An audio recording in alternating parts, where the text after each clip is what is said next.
So we're here in my backyard today and I want to show you some of the tools that I think are essential to being a great gardener. So the first thing that I want to show you is a spading fork. Now a spading fork is great because it has these tines, it breaks up the soil. The other thing that you're going to want to get is a spading shovel. Now a spading shovel is the type that has this sort of head. These are made for digging holes. Now look for one that has a lightweight handle. Another thing that I always have on me is gloves.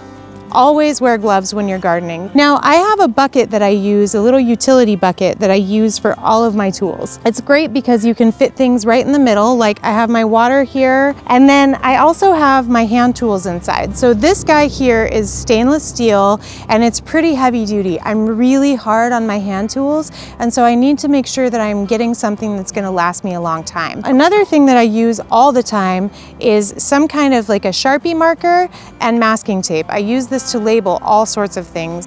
Now another thing that I use all the time is just general purpose knives.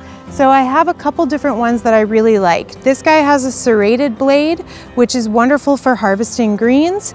And this guy is more of an all-purpose knife, and I use this for opening feed sacks, for cutting off the flower heads on plants. I really love using simple hand pruners like these. Now these are great because they have a locking mechanism so that you can close them, and if you have a suit with pockets like mine, you can stick these anywhere in your suit and stay safe. I do also use some small snips for little finicky things. I really love using these for herbs. Having the right tools in the garden is going to make you more efficient, and it'll make you feel like a real gardener.